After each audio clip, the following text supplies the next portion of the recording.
Hello, everyone. Hope you're doing great today. This is Valencia Flyer coming at you. All right. If you are looking to become a flight attendant yourself or get into the aviation industry, I've got a treat for you today. Today, we're going to be talking about resumes, what you need to put on there, what they need to look like, what you don't want to include if you want to get the process started.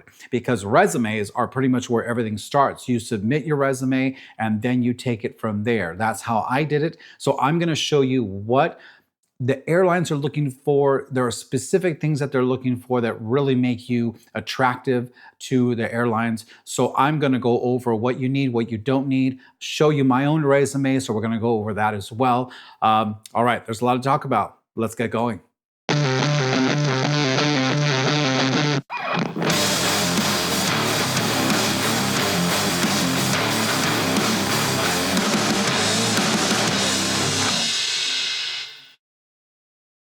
All right, guys. So again, welcome to the channel. All right, let's get into this. Let's talk about resumes. So if you are looking to become a flight attendant or get into the aviation industry, I'm going to walk through what I did to get in myself. Again, I've been on the line now just over a year working for a US major airline. It's going great. And I thought it would be a good idea for me to put on my channel a way for you guys to create your resume or make sure that you're doing things right so you can become very attractive to the airlines.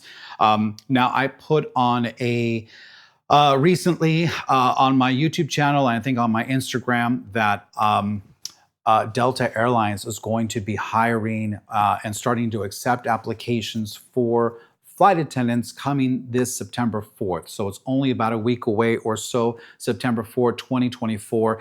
I don't know how long the door is going to remain open, but typically it does not stay open very long.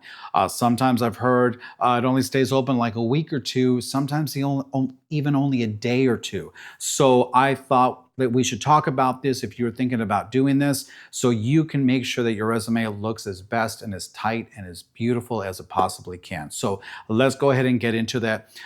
Let's first talk a little bit about the sections. Now, if you're a pro and you've been on the workforce for a while, you probably know about resumes, but for those who are new to the workforce, just coming out of school or whatever, this might help out a little bit. So let's talk about some sections to a resume and what makes up a resume, right?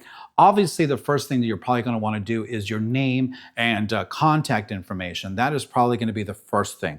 Contact information might include your address, your email address, as well as your phone number, depending on what the situation is. But that's probably the first section. Next section is probably going to be a mission statement or an about section. Now, back in the day, mission statements were, pretty common. Today, I don't see them as much as I used to. But in this particular case, we're going to have an about section. And this is basically a statement of the purpose of you, turning in this resume, right? The purpose would be for you to land a job. So you want to put that, nice and eloquent, and we'll go over that in a little bit.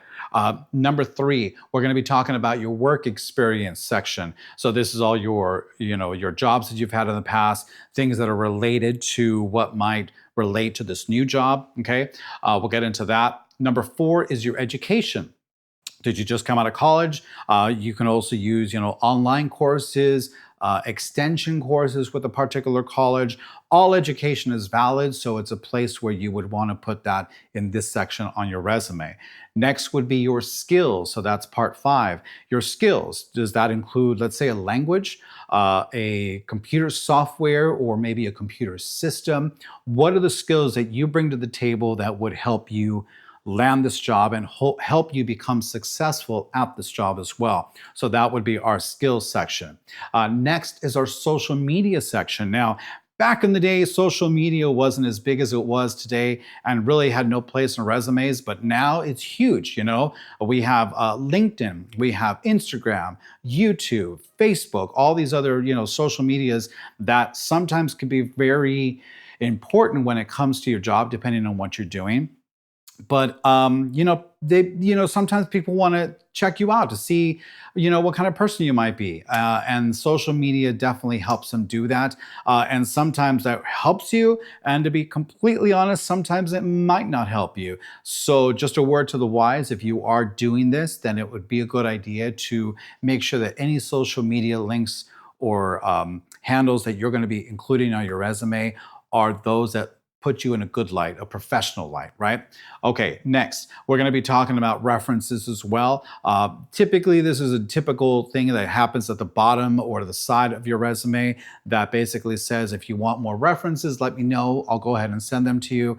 But that's just kind of one of the little tags that happens on the end of a resume. So those are the basic sections to the resume. So let's go ahead and I'm going to go and open this. And what I'm going to show you here is actually the resume that I sent in to my airline as a first-time flight attendant, okay? Now, I have changed a few things like the name, my address, obviously, but for the most part, it is 98% exactly what I sent in and in the same format. So let's go over this format here, okay? All right, so here are our sections. So this is, I used to work as a graphic designer, so I am using kind of a graphic page layout software. This here is Adobe InDesign. I love this program. I use it all the time. But you can either use another type of layout software. You can use, Word, Excel, whatever you want to use. I just think for me, to make sure that I'm really customizing this to what I want it to be, a page layout software was the best choice for me. And that is what this was created in, just so you know, okay? All right, so moving on. So we have obviously our first section, which is our name and contact information. I have gone ahead and created a customer service tag here. This is gonna be my customer service resume. Now, truth be told, I didn't have a customer service resume before submitting for this job. It was a lot of other things. I used to be a wedding photographer for 14 years. I'm also a very creative person and deal with music on the side. So I had, some other music, creation, songwriting, composing, and performing sort of resumes that I had going.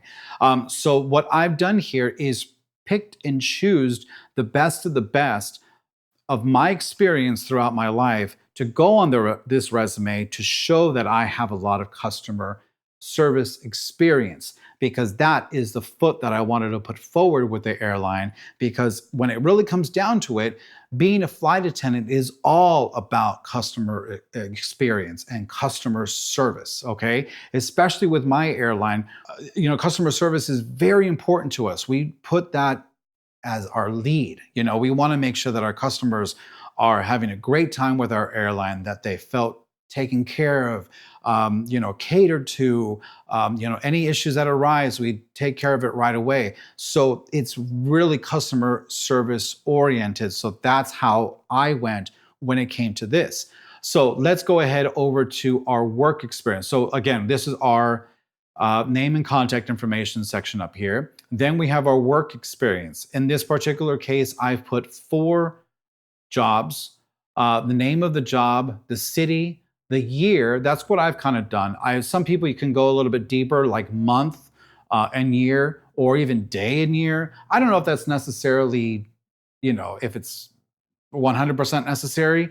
I just put the year, and that seemed to work.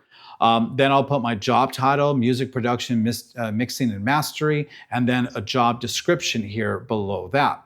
Also, I worked with a wonderful photographer. His name's Steve Torres. You can find him at Steve Torres Photography. Great guy, great photographer. Worked alongside him for many, many years in my own business as a wedding photographer. Photo and video editing, graphic design, and then also our body of what we did on that job. I picked and chose the ones that I felt were going to be most appropriate for the customer service position that I was trying to apply for, okay? Below that, we also have our education. I went to UCLA, I went to Berklee College of Music out in Boston.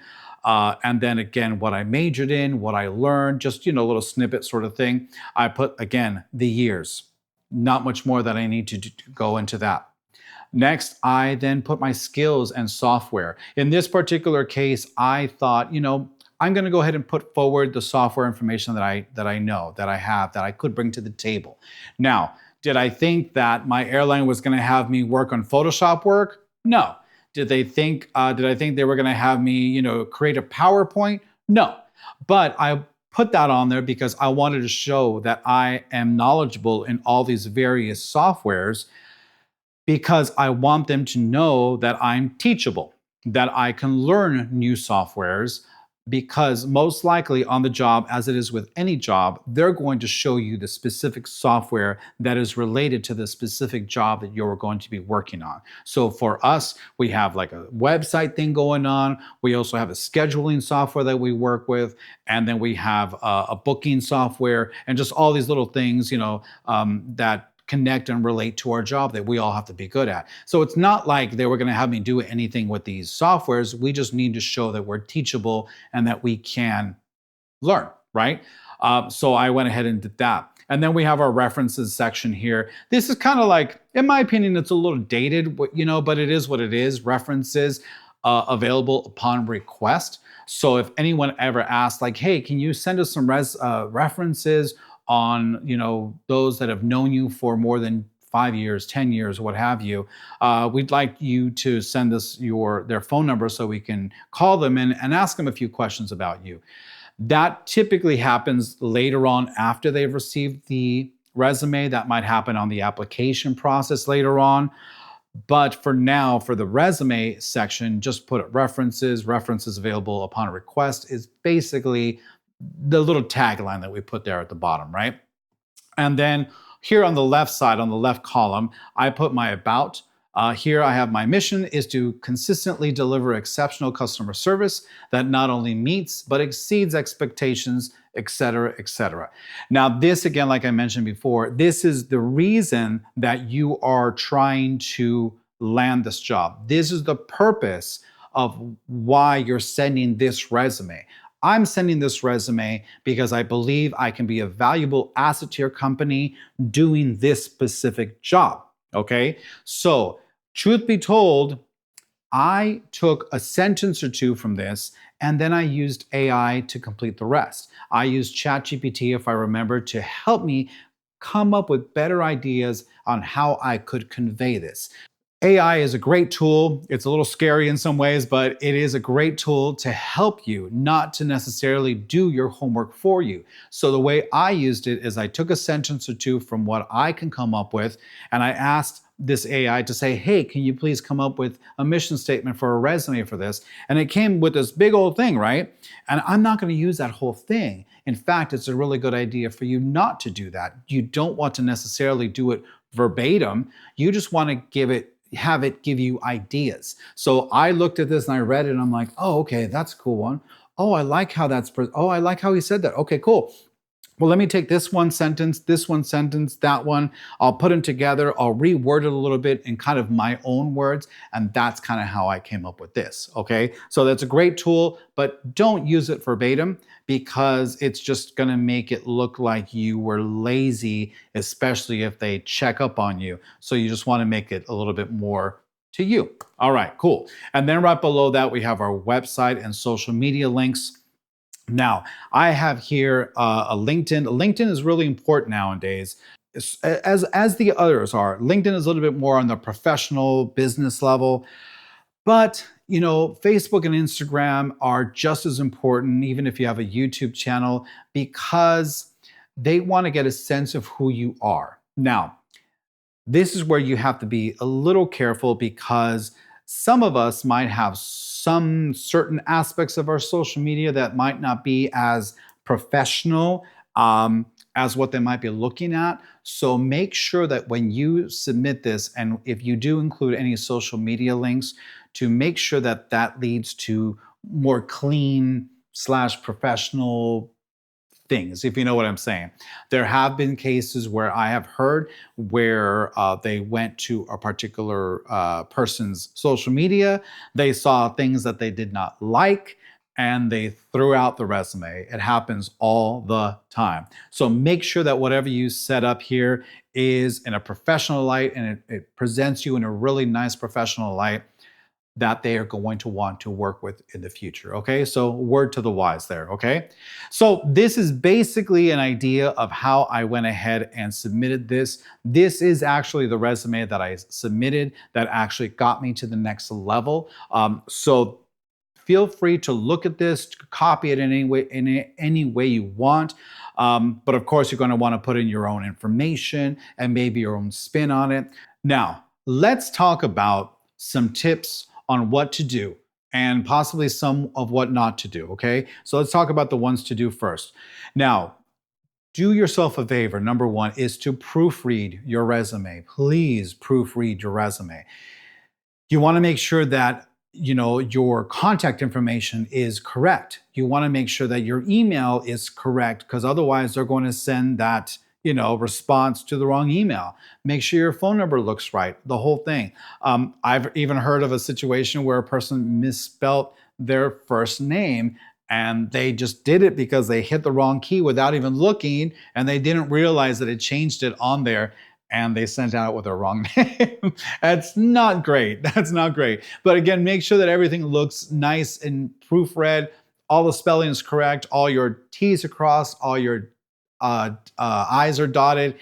So just go over that and proofread that. Next, make sure that you have a nice structure, okay? Now, if you look at this, there is a structure to this. There's even kind of a hierarchy, if you will, okay?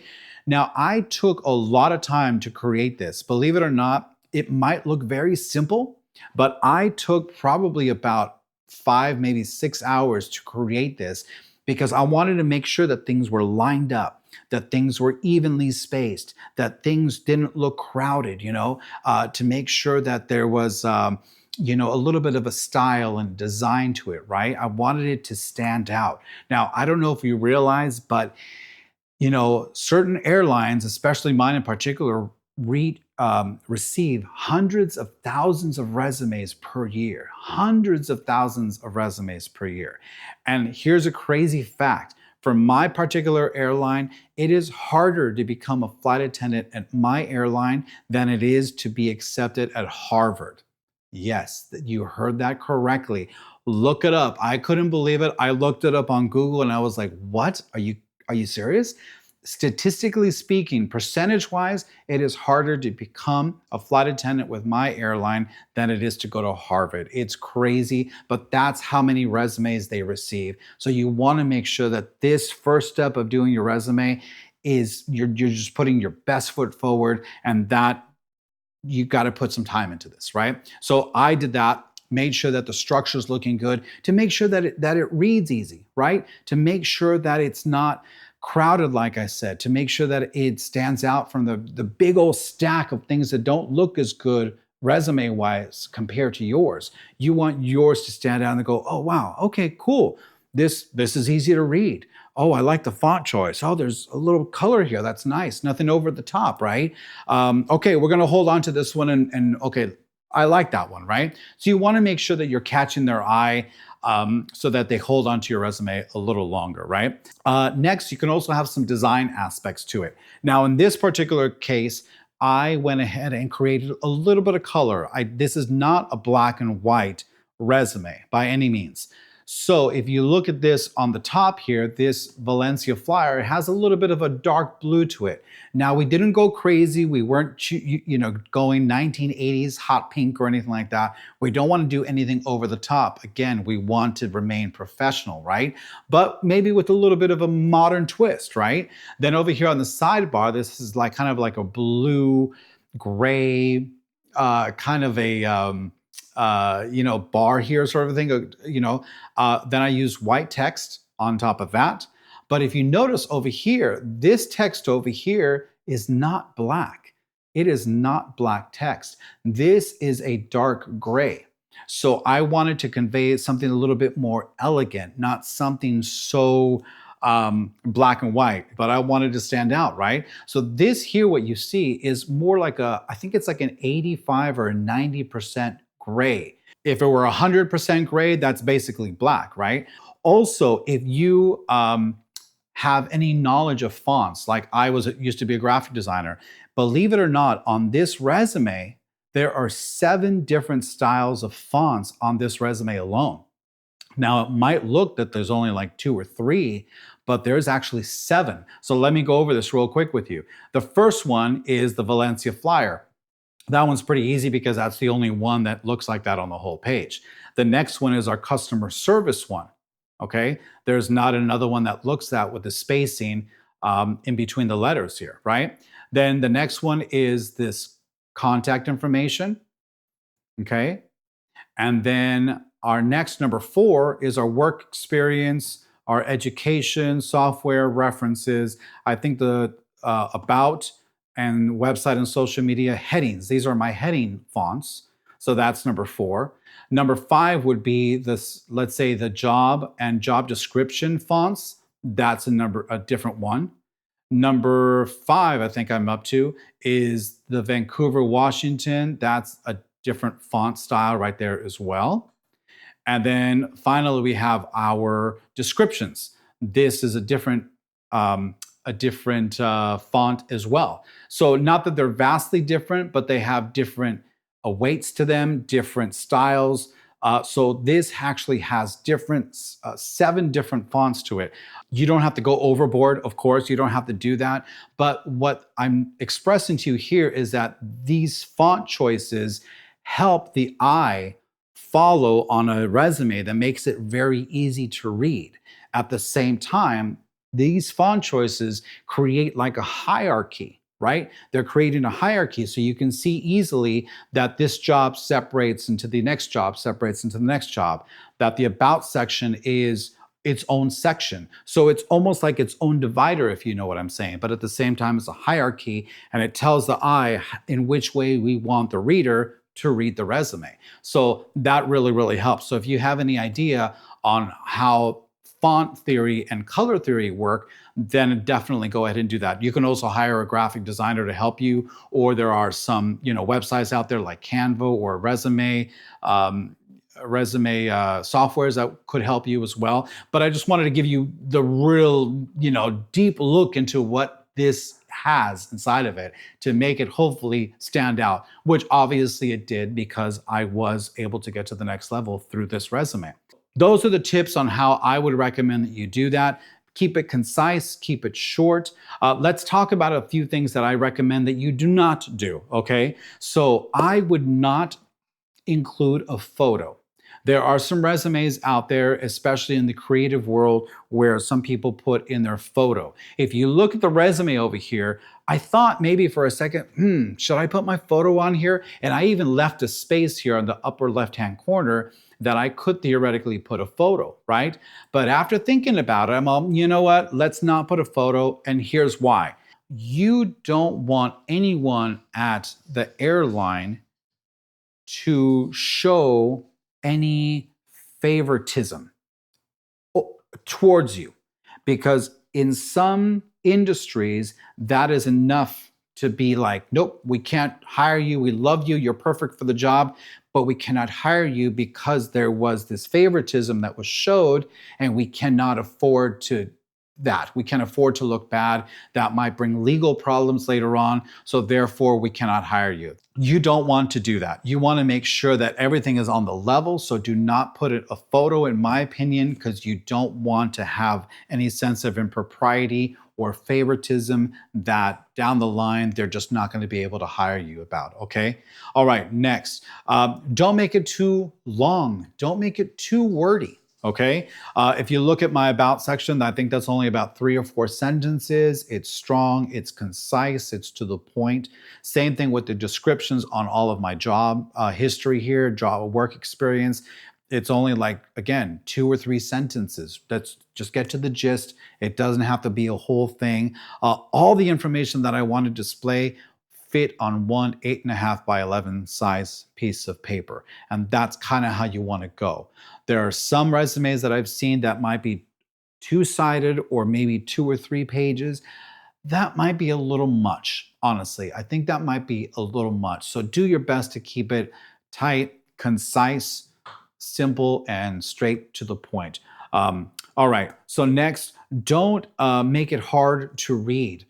Like I showed you here with the hierarchy and the way that I've decided to present this, make it easy for the reader. Again, they're receiving over 100,000 resumes in a year, and they cannot stop to just read every word, especially if it's really long-winded, right? So you want to make it easy for them.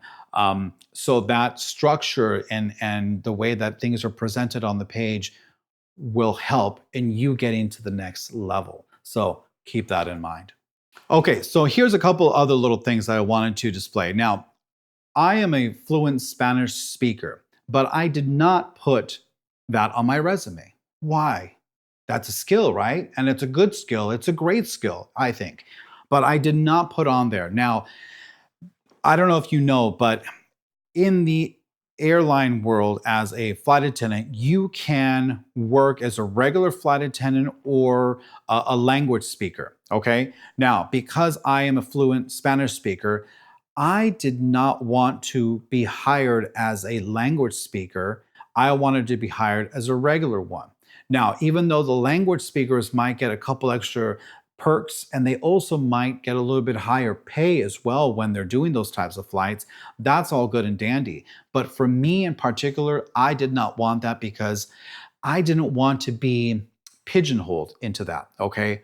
Let me give you an example. If I were based in Los Angeles, let's say, and I'm a Spanish speaker, there's a very good chance that they're going to be putting my schedule mostly just going to Mexico. LA, Mexico, LA, Cancun, LA, Puerto Vallarta, what have you, right? And that's all cool and dandy, but I really wanted to see the world. I didn't want to be limited to just going to the Spanish-speaking countries. Therefore, I did not put that on my resume as a choice because I wanted to be hired as a regular flight attendant. Now, you might have a different point of view. You might be like, no, I want to go to Spain. I want to go to Ecuador. I want to go to Mexico. And that's all great.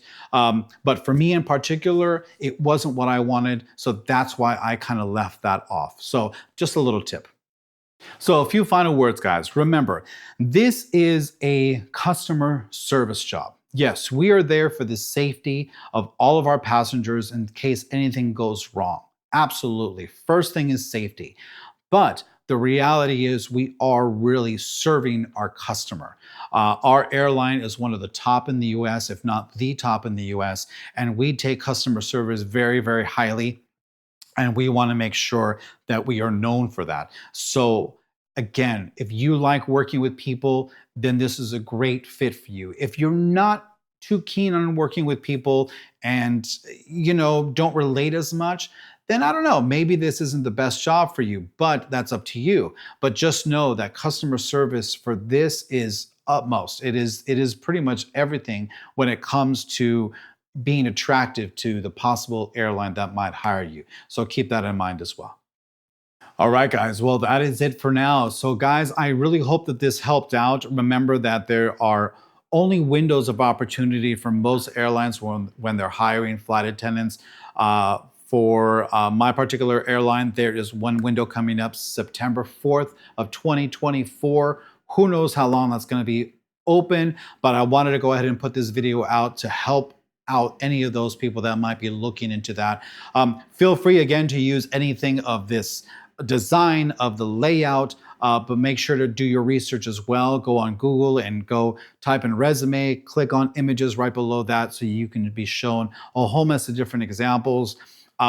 Keep it professional. Don't keep it too crazy, maybe not too many crazy colors. Again, you want to portray being a very serious person and that has customer service as the utmost thing. Okay, so all the best of luck to you on that, and I really do hope that this resume walkthrough has helped. All right, guys, so that is it for today. I hope that this has helped. If you guys have any questions, any comments, please leave them below. I always love reading the comments and do my very best to answer every single one of them, okay? If you haven't subscribed to the channel, I invite you to do so. You can also follow me over at Instagram, also at Valencia Flyer, where I put completely different content that you will not find here on YouTube, so make sure to check me out there. And if you are actually thinking of doing this and want to get a better idea on how much money we make, go ahead and check out this video right here where I talk about every single dollar that I made in 2023. So I did that for you so you have a really good idea of what you're getting into if this is something you're seriously considering. Okay, guys. Well, thank you once again. This is Valencia Flyer. Hope you have a wonderful day, and we will see you on the next one. Take care. Bye-bye.